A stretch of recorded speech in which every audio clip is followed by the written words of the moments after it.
Thank you, Rose, and thank you, Liz, and thank you, everybody, for having us here today. It's a great pleasure to be here talking to you. We are going to call this session Keep Calm and Carry On, for reasons which will become apparent as we go on. And it's going to take the form of a case study for introducing culture change around digital skills for students and staff. Just to say, if you were looking for the Just Do It session, you are in the right place. We are obviously not sponsored by a well-known shoe manufacturer, so we've chosen to change our title a little bit.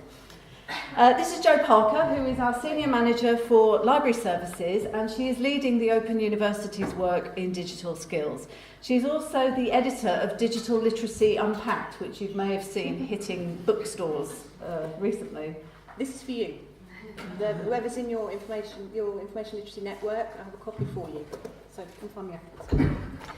And I'm Joanna Farmer. I am the Senior Manager for Strategy and Policy at the Open University. I work in the office of the Pro-Vice-Chancellor for Students, and I support the senior leadership team in all sorts of initiatives to maximise student success. So we are the Open University delegation today. I'm just going to switch mics because we've got a little game to play. I've just come from the playfulness session, so I'm allowed to do this.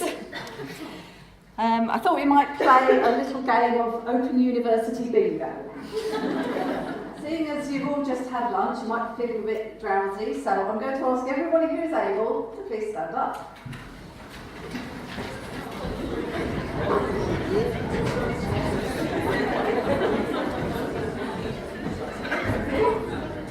Now, firstly, if you have ever worked for the Open University in some way, please sit down. If you have ever studied a course with the Open University, please sit down. If you've ever looked at anything on Open Learn or Future Learn, please sit down. If you have ever watched The Blue Planet, please sit down.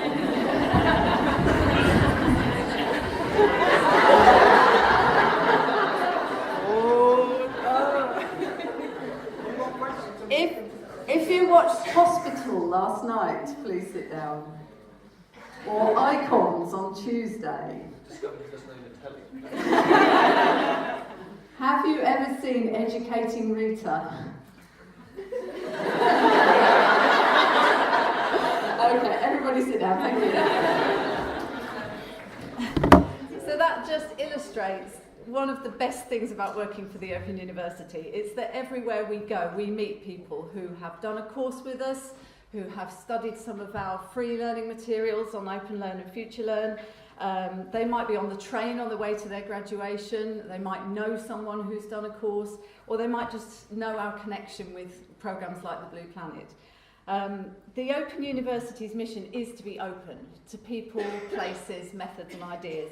And because of that, everybody knows us pretty much. Most people know us. They know us and they have an idea of what we're about. Our institution has become part of national culture, and that's popular culture as much as academic. And there's quite a sense of nostalgia attached to that. So most people will understand the image of the bearded lecturer in flares delivering his science lecture at 2 o'clock in the morning, and of students waiting excitedly for their packs of Open University books to come to them to start their course. The OU has always been in your home and part of your life. And students joined Harold Wilson's University of the Air. For 50 years, we've had this unique approach to teaching and learning, which has served us pretty well. We've now got over 2 million alumni and up to 200,000 active students a year. On top of that, hundreds of thousands more on our free learning platforms, Open Learn and Future Learn.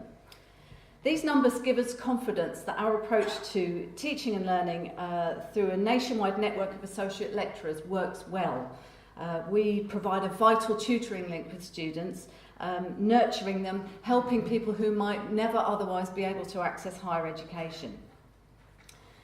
But as we approach our 50th birthday, with challenges around funding for part-time students, changing student needs and demographics, and increased competition, we need to build on the best of that tradition while also transitioning to become a leading university of the digital age. We have some superb digital practice, but sometimes our size makes scaling of that very hard. Achieving consistency can be hard. Reaching our dispersed communities of staff and students can be difficult, but if anyone's in a good position to be able to do that stuff, it must be us. We've been doing it since the day we started. So I'm going to talk about some of the strategies we've been using to develop a digitally positive culture, while also respecting some of those great traditions, and talk, perhaps quite frankly, about some of the challenges we've been facing while we've been doing this. It might not be particularly comfortable for us to do that, but I'm sure we're not the only higher education institution facing the same issues. So I've just put a quote in here about energy and persistence conquering all things, and that has really been our motto throughout this work. The OU formally started planning its digital skills journey in 2016, and for a reminder of how much the world has moved on since then, that was before the Brexit referendum, it was before Trump came to power, Jo Johnson was still Minister for Universities, and the TEF had only just been conceived. So against that backdrop of quite major change affecting education, but the wider world in general, the OU decided to start an ambitious strategic change programme and planned some quite heavy investment to transform ways of working to better meet student needs. And that included things like a complete overhaul of our IT systems, new strategies for teaching and learning and research, rationalisation of our curriculum, and many small projects to improve business efficiency and income generation. So that's a lot of big changes affecting many people, and all due to happen at around the same time. It was recognised early on that we would probably have quite a skills gap, and that digital skills development would be critical to the success of landing some of these bigger pieces of work. Many of the projects depended heavily on students and staff having digital competence and confidence in working. And that wasn't just about making sure in an internal sense that we could land a transformation well. It's bigger than that. All our universities have a responsibility to equip our students and staff with what they need for living, learning, working and leisure in an increasingly digital society. So our transformation programme was driven by a need to address things like operational inefficiency, educational policy and funding changes, changing student needs and demographics, and increasing competition. And through the transformation, we aspired to grow from the University of the Air, which was originally conceived when we started, into the University of the Cloud. And initially, adopting a digital by default approach was thought to be the perfect radical solution to the challenges we were facing. For example, all our learning materials could become digital. Teaching could be exclusively online. University systems would all be overhauled and everything would be more streamlined, efficient and effective.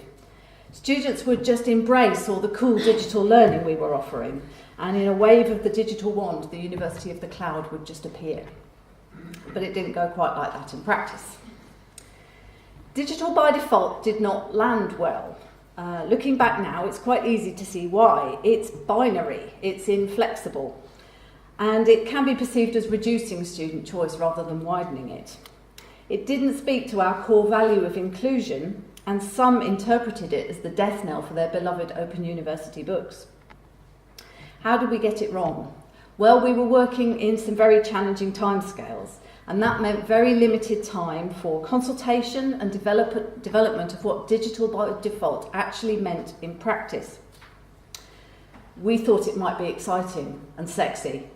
Other people thought it was quite scary and, worse, irrelevant to them.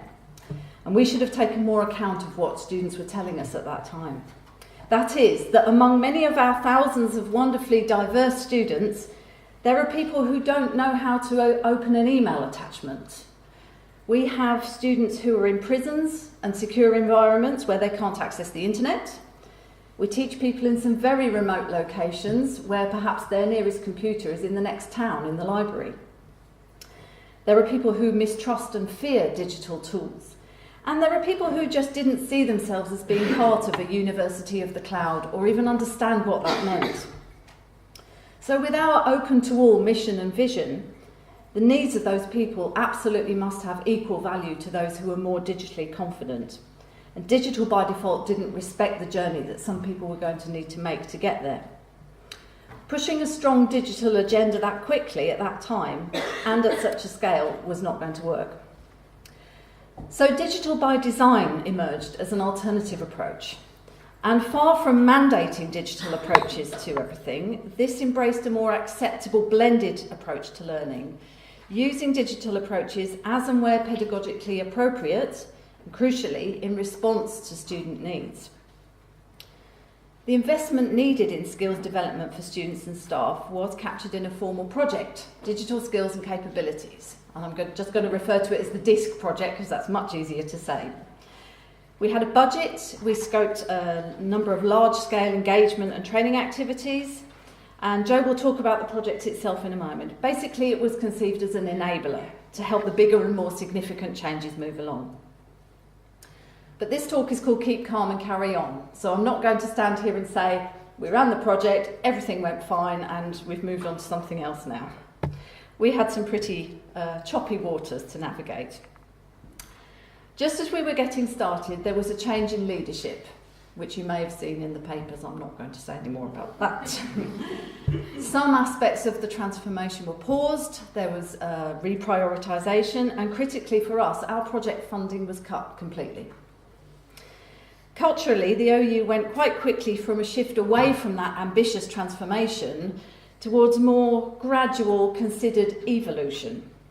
And at the level of our project, that meant we were going to have to find new ways to do things with no money and no people. The imperative to equip and support our students and staff with skills for digital life is not going away. And we've all got a critical role to play in this. Our formal project may no longer exist, but we owe it to our students to find ways to get this work done.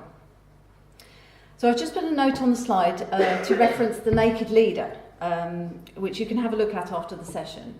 This is David Taylor. He's not actually naked on his blog, you'll be pleased to hear. But he's got some very clear ideas about a just do it approach, essentially about knowing or stating where you want to go, assessing where you are at the moment, and working out how to get there. And then you just do it. Simple. So, let's...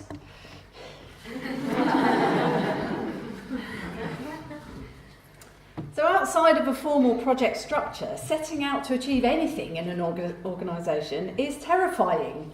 You have no allocated resources.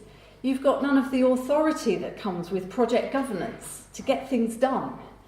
You've got no security that for the next 2 years or so, you're working towards an agreed achievable result. And you don't have the reassurance that comes from progress monitoring to hear that the university still supports and wants what you're doing. So we could have done this.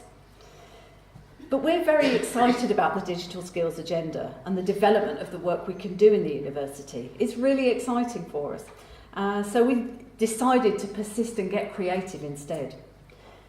Because outside of a formal project structure, you have a certain amount of freedom.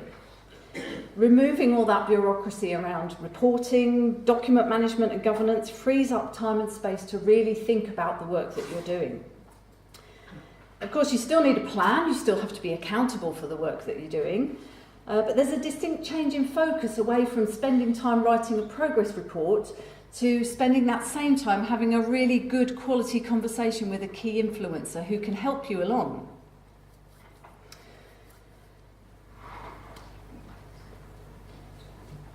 Also, not having any money forced us to look again at the resources we've already got and making the best use of them rather than investing in anything new.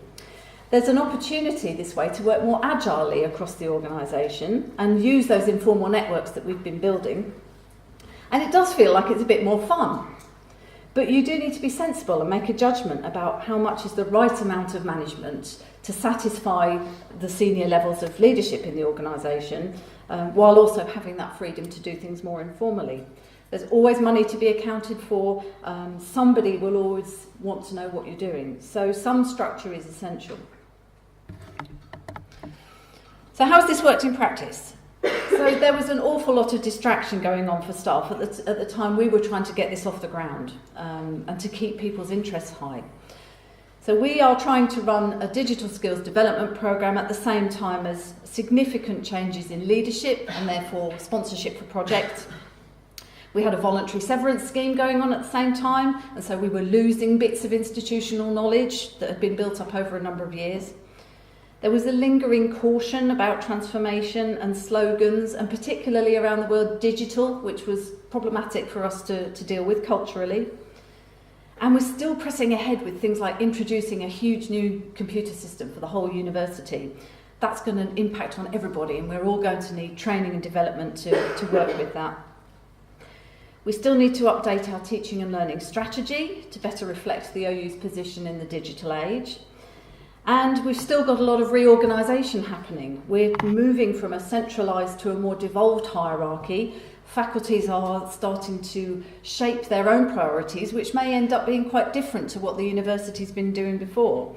So it's certainly an exciting time. If we've learned anything during this period of disruption, it's the importance of being flexible, of pushing on and focusing more than ever on people and what's important to them. If at that time it's just, where's my new desk going to be, you can't expect them to be fully engaged in looking at a new fancy tool you want to show them. But that doesn't mean the interest isn't there at all. It's about engaging with people in a sensitive and timely way.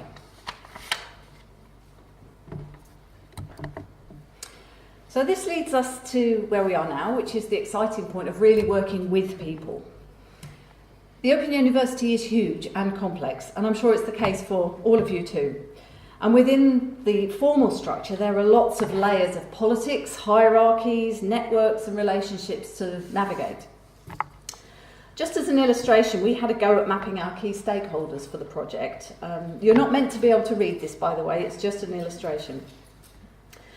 So in direct contrast with the size and complexity of the organisation, our project team is tiny and simple, some might say. It's just us. But that also enables us to be quite nimble. Jo and I have some very strong connections across our community that's going to help us with our next steps.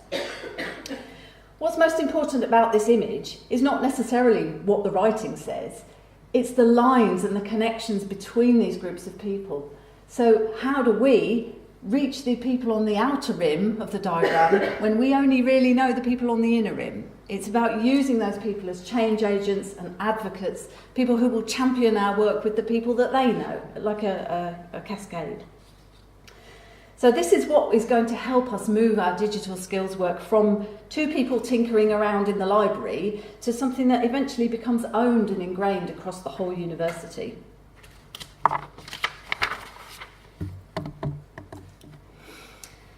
So given that Jo and I are a very small and possibly simple team, and the OU's world is very large and complex, how are we going to land this digital skills stuff in the right way with our students? That huge body of wonderfully diverse individuals who have infinitely different needs. So I've touched a bit on cultural change, and I want to talk to you a bit about change management. I'm a change management practitioner. Do we have anybody in the room who's familiar with the ADCAR model? Does that ring any bells with anybody? No? Okay. So ADCAR is a change management tool designed by Jeff Hyatt. The company's called ProSci. Again, you can look them up. And it's a tool that helps you to decide where, when and with whom to invest your energy for the best chance of success when you're dealing with change. It's about engaging with the right people in the right way, but crucially in the right sequence. I'm not going to go through the methodology here. There is a lot more to it, but the essence of it that's useful for this particular project is deciding who your most important stakeholders are and assessing how far along the sequence you are in relation to the model. So the first one, deciding who are our most important stakeholders, is not the obvious one. It's not our students. It's the people who have the most contact with our students and those who can influence them the most. I don't have much direct contact with students. Jo doesn't either. But what we do have at the OU is a network of thousands of associate lecturers, and they have day-to-day interaction with our students, helping them with their work and are that direct link. They also have very well-established networks between each other that we can tap into. And the second step, assessing how far along the model we are, is helping us to work out how best to engage with those people and how to make use of their contacts and their skills. So in the ADCAR sequence, the first step, the A, is awareness of the need for change. Until you're sure that your key stakeholders understand that there is a need to do something, you can't expect to successfully move on. The next step, the D, is building the desire to make that change. That's the burning platform. So that's kind of where we are at the moment with our digital skills work. In some cases, we've managed to do this by providing some very low-level individual support that's made a difference to one person at a time. We're not experts in IT, but when Jo and I go and do a development session with some of our associate lecturers, we get asked, can you help me put this app on my tablet? Can you show me how to do a chart in Excel? Can you show me how to sync my email across 2 devices? It's very small scale stuff, but at an individual level, that's really helping. And while we could never get round the thousands of people we need to at that level, it's sowing the seeds for helping each other. A culture of helping each other and sharing good digital practice. It's not waving a digital wand, but it's helping to show digital working and ownership of technology for work and study as part of something we do every day. So doing that kind of groundwork will help us to move on to the next steps in the model, which are building the knowledge and the ability in other people to ensure that any new tools and materials and ways of working we want to launch can land successfully. Jo's going to talk in more detail about how we've been working with our stakeholders to really make sure we're confidently at the D stage, the desire stage, before we move on to actually introducing the changes that will deliver our digital skills objectives. By that time, not only should it be really well known that we're doing this digital skills stuff, but people will be banging on the door asking us for tools and materials to help them, because we'll have done such a good job at raising awareness and desire to show how important and valuable they are.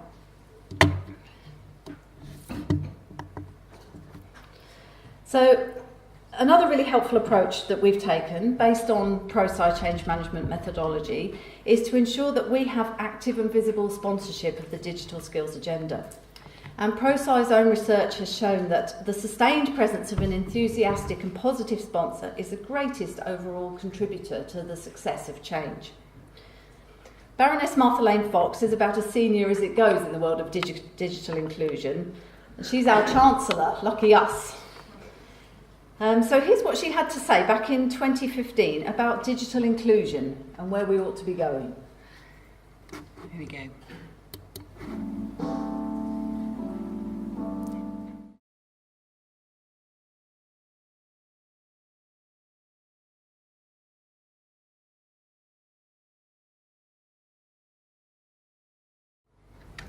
That was over 3 years ago.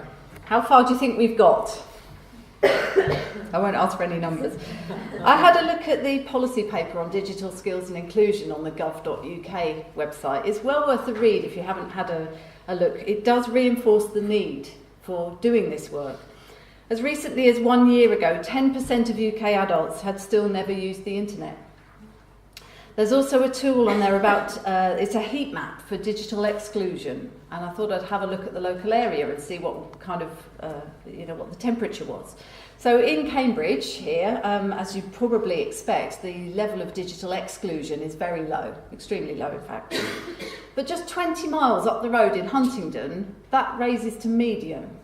And if you go 40 miles up the road to Downham Market, you're in the highest category of digital exclusion. It's a really interesting picture to see. The geographical distances are not very far away. So how many of us are confident we've done all we can to help address that inclusion gap that Martha talked about? The OU in particular has a very high proportion of older people and people from lower socioeconomic groups among its students. So we feel acutely we have a responsibility to support them. Now obviously we can't have Martha in our pockets every time we want to bang the drum for digital skills. But there are people like her within our institution who share her enthusiasm but also recognise the societal challenges and appreciate the role that our university can play. Our Director of Library Services, Rosie Jones, is one of those people, and so Jo and I spend a lot of time in our role as facilitators making opportunities for her to be that visible and active sponsor for us, getting into those rooms that we're not invited into and talking to those colleagues in her network that it would take us weeks to get an appointment with. We also do things like write papers, we run and publicise a website, staff development events, and we're building a community around implementing new tools, testing them and finding things that work well for our students and staff. Having someone like Rosie in place also crucially fills that gap left by the absence of formal project management. So as a director, she's already in a position to be updating others on what we're doing. Saves us a job, and it also enables us to be more agile. If she's having a discussion with our senior leadership team, Jo and I can respond the same day. It doesn't need to take weeks and weeks of governance papers to get things sorted out. That's quite scary, and it's not necessarily palatable for universities to place where we place great importance on operational rigour. Sometimes it can feel uncontrolled. But what I'm feeling more sure about now is that this is the way we're all going to have to be working more in the future. Taking weeks and weeks to prepare papers and go through governance cycles is going to become a luxury that universities just can't afford. We're all going to need to work faster, smarter and more efficiently. And yet, successfully landing change in culture depends hugely on empathy and engagement. And that's the kind of work that can take years. So we do need to spend the time. It's just that it's better to invest that time in good quality engagement rather than pushing paper. Moving to a digitally positive culture is not going to happen overnight, and as senior managers, Jo and I need to become super skilled at understanding what students and staff need and navigating ways around the institution to make that happen. But a change management approach to engagement does feel more organic, more cooperative and more co-owned than the heavily structured project we originally set out to do. Our institutional culture is still changing, but digital skills is now part of that change rather than a small project on the sidelines. So we are carrying on. I feel we'll perhaps need to come back in another year or two to update you on how it's going. So I'd just like to pause there and ask you to have a think about the issues that your institutions might be facing if you're trying to develop digital skills among your staff and students. Has what I've said been resonating with you, or do you have a completely different set of challenges to deal with? Have a think about that, and I'll be around in the coffee break afterwards if anybody would like to talk about it more. I'm going to hand over to Jo now, who's going to talk to you about how we've been going about this work. Anna?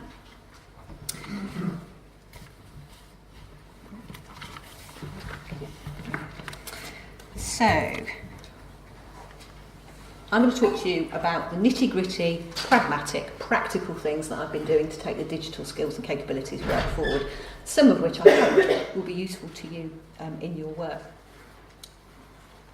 And regardless of what's been happening institutionally for us over the last 3 years, our aims with this project remain exactly the same. It's to ensure that OU staff and students can be appropriately skilled for living, learning and working in an increasingly digital society. And what kept me calm and carrying on rather than panicking massively and flapping about is the realisation that digital capabilities isn't something that I invented. It's not something that's been dreamed up out of the blue at the OU. It's something that's out there in the sector. It's of global significance. It's important, and someone needs to just do it. And in practice, what that's meant for me is separate but related tracks of work with our tutors, with our students, and with our staff. And if I can return to Joanna's original quote about energy and persistence, we've actually managed to get quite a lot done. So these are the sorts of things that I've been doing. So I want to focus on the GISC work and the work with our tutors, because we kind of started with staff, which sounds a little bit counterintuitive because students are our kind of bread and butter. But we've had quite a lot of success with the staff work. But that's not to say we haven't done anything with our students. So we've done a new badged open course as part of Open University Induction, where digital skills feature quite heavily. So I think that must be similar to your CAM guide. Is it CAM guides? Yeah. We have done a lot of mapping of our existing frameworks, so the things that we use to get skills into courses for our students. And we have done a lot of auditing Because what we realised was that we have a lot of stuff at the OU, a lot of skills materials already. So we produced a spreadsheet unlike no other, which maps all the OU resources which can help people with their digital capability needs. And we've used that to create draft maps of an offer for students, an offer for staff as well, and we've used that to create a website. But we're not just looking internally, we're looking at what platforms like LinkedIn Learning also have to offer. So most of this has been achieved through doing this. So when life gives you lemons, or in this case, something that looks like a project but with no money and no people, look up, see what everybody else is doing. Use that as the springboard and the inspiration for the great conversations that will inevitably follow. And I have to say that while I'm here standing talking to you today, we would like to be a lot further on than we actually are. So people like Leicester University, Derby, colleagues from York, I think, who are here, waves, Hertfordshire universities, they're a lot further on than we are. So if you're interested in this work, look them up. I've drawn my own inspiration from the sorts of things that they're doing. But one of the most useful resources that I've been using is the JISC Building Digital Capabilities project. It's been a project for the last 3 years. It's went into service very, very recently. And actually, the JISC work and that project, kind of on the up, coincided with my funding disappearing off over the horizon. So actually, those two things coming together was actually quite a good thing. So they have a model of digital capabilities. Has anybody seen this? Yes, no, maybe. A model and a framework for digital capabilities. And I quite like it because information literacy, which is kind of my background, is in there, but the model takes it on a little bit further. It includes more skills and capabilities. So we've got our own digital and information literacy framework at the OU, and we use that to engage with module teams to talk to them about how we're going to get students skilled up in a kind of progressive way across a qualification. And to create that, we drew on JISC work from the late 90s, the learning literacies work. We looked at their digital literacy work. So actually using this digital capabilities model was a very natural progression. And there are models of skills aplenty, but I chose this one because the opportunities of being involved in the JISC work were just too good to pass up. And also, Joanna mentioned freedom, having no project, having no governance really. It means you can choose, you can just do it. So we did. So underpinning the model, there's a series of definitions and a series of role profiles. So it's what a digitally capable student looks like, what a digitally capable librarian looks like. And they've proved really good starting points for conversations like, this is what I understand by digital capabilities. What do you think? Does that meet what you think it is? Does this model of a digitally capable librarian look like me? Does this model of a digitally capable teacher look like you? And even if the answer's no, you've evoked a reaction and you can do something with that. Because apathy is the very worst thing that you can come up against. Even if somebody disagrees with you, you've got a reaction, you've got the start of a conversation. With apathy, you can't really do anything. So we've been the subject of a couple of case studies, so you can go to the JISC website and have a look at those if you're interested in that sort of thing. And we've also done 2 pilots of the Digital Capabilities Discovery tool. And that was really useful because we used it with staff across the university to start conversations about their digital capabilities, because what you get when you do it, you get a list of resources that you can use to improve your skills and you get some feedback. So at an individual level, that's really useful for starting that sort of development discussion. But institutionally, we got our data back so we could see where our strengths and weaknesses as an institution were. And of course, the payoff for JISC was that we were able to feed back to them about the Digital Capabilities Discovery tool and our experiences of using it as a group of staff. So some of those conversations with staff around feedback for the Discovery tool we did with love letters and breakup letters. Has anybody used this before? Yes, no, maybe. Yeah. So this is quite a nice circular story for you. My colleague Karen came to a UX Libs conference here a few years ago, and she brought this technique back, and we've been using it in the library. And I've been using it with the digital capabilities work, and now I'm telling you about it. How cool is that? So it was a new technique for me. My background isn't in UX at all. It has its roots in design and brand management. And I was looking for something that would be a little bit different. I have to say, my library colleagues, when I kind of go into a room with flip chart and post-its and Sharpies, they kind of like go, here she comes again, post-its and Sharpies. So I wanted to do something a little bit different. And I hit on this. And actually, if you want a giggle, read the link about designers breaking up with once cherished products, because that really sold it to me. If you want to read something that says something like, "Dear Amazon, I have been cheating on you with Netflix," it's well worth a read. So what I did with library staff was I asked them to write a love letter or a breakup letter to the JISC Digital Capabilities Discovery Tool, and boy did they. So that feedback, I parcelled up that feedback and sent it straight to JISC, and they loved it, because the thing with love letters and breakup letters is that they're very human, it's very relatable, it hits on the emotion at the heart of something, and you get at things that you don't know that you wanted to know. So that's really quite a nice way of kind of unpicking what's going on. And then thinking about the D, the desire, in the ADCAR model, you also get at the heart of what needs to change. So you can use that approach as well. So one of the other things I've been doing is a lot of work with our Open University tutors now, also known as Fun with Sharpies, the sessions that I've been running with them. I think I've done about, it's been nearly 20 sessions, all up and down the land. Our tutors are out there with our students. They're a notoriously difficult group to get to.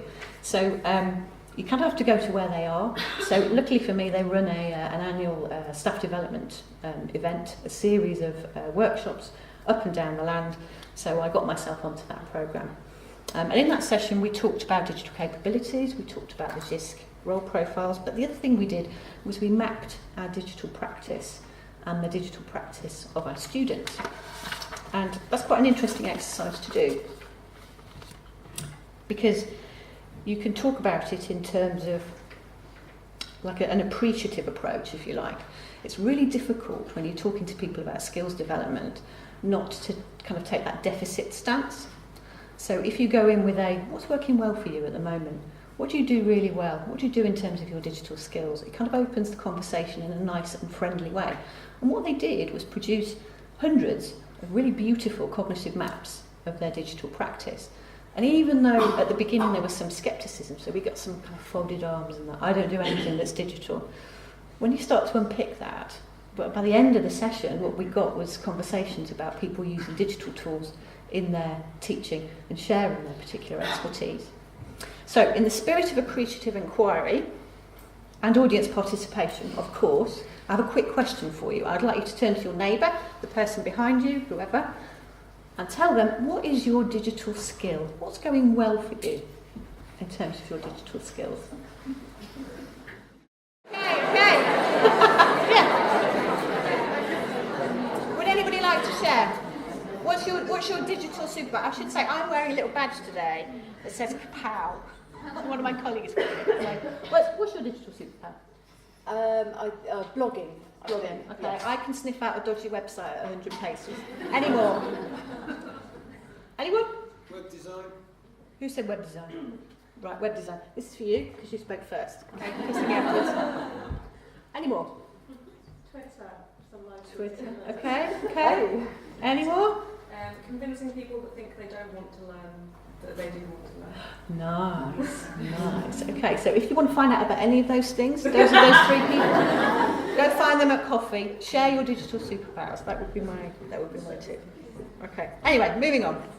If you want to do that in a more kind of academic way, have a go at this. So this is a cognitive mapping technique. I don't know whether any of you, does anybody know Donna Lanclow, Laurie Phipps? Donna, yeah, anthropologist. She's like amazing. I've been using this year with our tutors rather than just. I have to tell you this story about Donna. Donna came to see us, and we were talking about digital and whatever. And I put some of the tutors' cognitive maps up on the walls. And she went, "But what are these? These are amazing." And I went, "Oh, thank you very much." And she said, "They are cognitive maps." And I went. I didn't know. I just needed a way of starting a conversation. Anyway, so the triangle is a kind of a more academic way of mapping digital practice, and what you do is you think about the tools and the practices that you engage in, inside work or outside work, and then you position them on that triangle according to whether you use them for creation, consumption or conversation.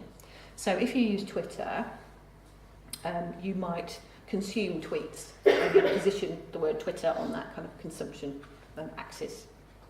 Side of triangle, yeah. If you create tweets, you put it there. If you use Twitter to engage in conversation with like-minded people, you would put it on that angle. Or you could put it on all three. And you might use it inside work, or you might use it outside work. So it gives you a very interesting way of thinking about the different dimensions of your practice. And then, what you can then do is you can have fun with emoji stickers. So this is what I've been doing with our tutors. Technology isn't neutral. It makes us think things, it makes us feel things. And I was just thinking about what Philippa was saying earlier about robots and machines. And quite a lot of what I've been doing, I realise, is about feelings and people, and that kind of human aspect. So what you do is you code your triangle according to how the things in it make you feel. This is my colleague Helen's map. And you will see that she has put a very, very grumpy emoji next to Outlook. So Outlook is our email system. I suspect it's not the email system itself. I think it might be the people in her email system. I may be one of those people. Anyway, she says, I have grumpy feelings about Outlook at work. There are limited things I can do about this. A lot of communication happens via email. But when you've done a map like this, it enables you to think about so what? You know, what does this activity make me feel? What do I need to do about that? And so what Helen then goes on to say, and I thought this is quite an interesting quote because it shows that she's thinking about her digital well-being, which is one of the key digital capabilities. She says, I can be stricter about when I access my emails. For example, let people know that I only check them twice a day, and if they need me urgently, to phone or speak to me in person. So carrying out a mapping activity like this not only helps people realise what their practices are and the extent of their practices, but also what they might want to change, what they might want to do differently. So it can be a really powerful call to action by the simple medium of the Sharpie and the emoji sticker. So, what next? Now, I kind of left this slide deliberately blank because we don't really know. I think we've had more plot twists than EastEnders this week alone. So what I can tell you in terms of immediate bits of work, employability is a really big deal in the sector at the moment. OU students are particularly interested in focusing on their employability because so many of them are already working. I think it's something like, must be nearly 80% are working in some capacity while they're studying with us. So as part of a wider change initiative in the university, we're coming up with an employability framework. So we need to ensure that the digital information literacy framework that we've already got, the digital capabilities work that I'm involved in, and this emerging employability framework all converge so as not to confuse anybody, because we don't want competing frameworks. So what we've laughingly called this is one framework to rule them all. So we're running a pilot of LinkedIn Learning, which is a training and development platform, just to see whether people like that in terms of having their digital capabilities needs met. We've subscribed to the JISC Digital Insights service, which enables you to survey your staff and your students about their digital experiences. I think what you can do with that is you can survey the students to ask, how do you experience teaching? And then the staff to say, how do you deliver your teaching? And then see whether the two actually match up, which could be quite potentially interesting. And we've also subscribed to the JISC Digital Capabilities Service, so we're going to be looking at how we roll out that digital capabilities discovery tool across the OU. So that's it from me in terms of practicalities. I'm going to pass to Joanna just to finish off. Thank you. So I'm just going to close our formal talk, and then we'll have an opportunity for a few questions if there are any. Just to say that obviously we are putting in a lot of work and we're having to be very flexible about that work. And we're also aware that other universities are doing some spectacular things in digital skills world. And it can be the case for us that we are often looking inwardly. So while I was banging on about how great it is the Open University is 50 earlier in my talk, I did read on the back of our menu in Jesus College last night that it's been going on since 1200. So nothing particular for us to celebrate, but you know, sometimes it helps us to look up and look around. So we'd be really keen to hear from you in the coffee break about what you're doing and whether you're facing the same challenges, how you're addressing them, so that we can learn from you as well. I would like to thank you all for your attention, and Jo and I are happy to take some questions if you have any on what we're doing in digital skills. In the meantime, I would say, carry on.